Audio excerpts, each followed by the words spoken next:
Assalamualaikum warahmatullahi wabarakatuh. Bertemu lagi dengan Miss Ana dalam pelajaran Bahasa Indonesia kelas 9.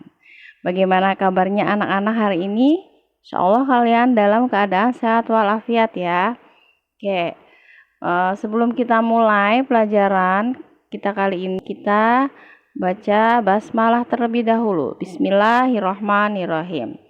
Materi yang akan kita bahas adalah teks cerpen atau teks cerita pendek.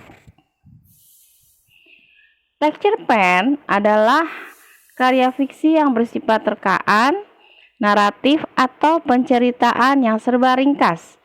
Karena ringkasnya, jadi jalan ceritanya juga padat. Sedangkan latar ataupun kilas baliknya disinggung sambil lalu saja. Jadi berbeda dengan novel ya nak ya, yang panjang ceritanya. Sedangkan cerpen itu pendek.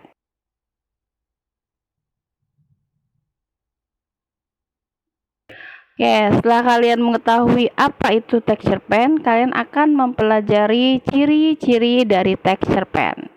Oke, ciri-ciri yang pertama itu adalah satu, cerita yang ditulis itu pendek. Jadi cerpen itu ditulis tidak lebih dari 10.000 kata. Oke, jadi pendek ya.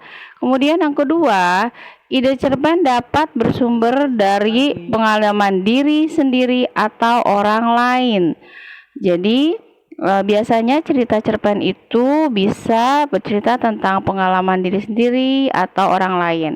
Yang ketiga, cerita tidak melukiskan seluruh kehidupan tokoh. Jadi di sini berpusatnya kepada satu tokoh. Adapun tokoh-tokoh yang lain itu jumlahnya juga terbatas.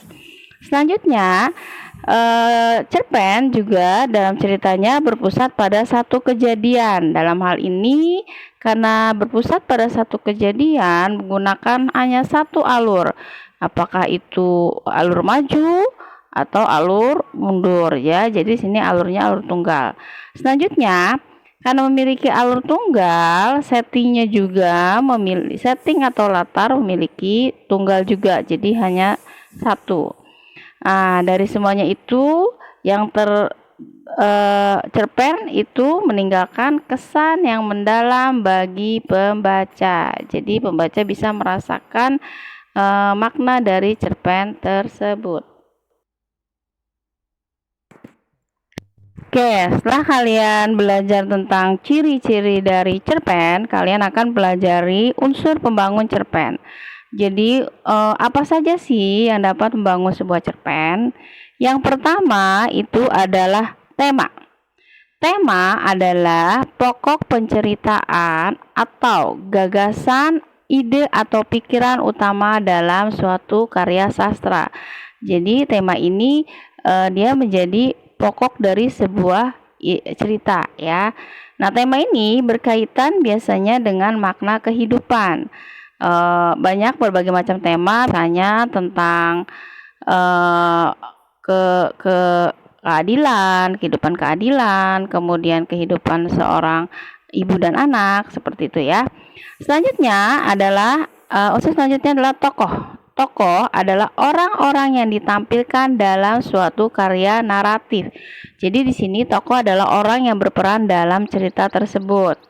Nah, berdasarkan tingkat kepentingan, tokoh dibedakan menjadi tokoh utama dan tambahan.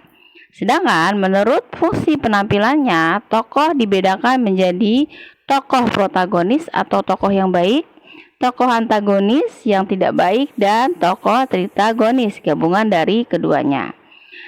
Unsur selanjutnya adalah latar atau setting. Nah, latar adalah segala keterangan mengenai tempat, waktu, dan suasana. Jadi di sini berhubungan dengan tempat. Contohnya misalnya cerita berlatarkan di sebuah sekolah atau di sebuah desa.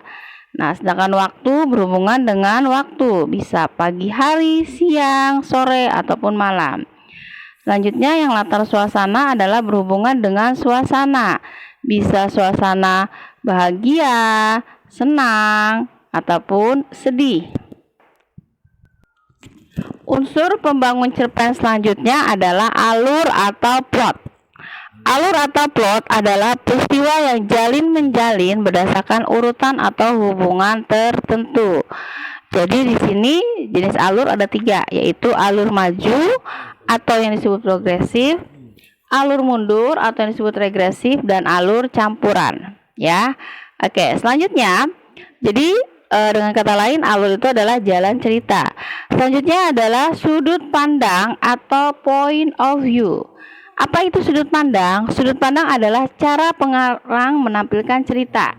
Jadi di sini penulis menempatkan dirinya sebagai siapa? Apakah sebagai orang ketiga atau dia, atau sebagai orang pertama atau aku. Jadi di sini pengarang berperan sebagai siapa? Kalau dia berperan sebagai orang pertama, berarti dia menjadi tokoh utama. Sedangkan kalau orang ketiga berarti dia menjadi tokoh tambahan. Yang terakhir, unsur pembangun cerpen itu adalah amanat. Amanat adalah pesan yang ingin disampaikan pengarang kepada pembaca. Jadi sebuah cerpen itu biasanya bertujuan untuk pembaca mengambil sebuah pesan yang ingin disampaikan oleh pengarang. Jadi di situ bisa kita ambil hikmah dari cerita tersebut. Sekian materi dari Miss Ana. Mudah-mudahan kalian mendapatkan belajar dengan baik. Terima kasih. Assalamualaikum warahmatullahi wabarakatuh.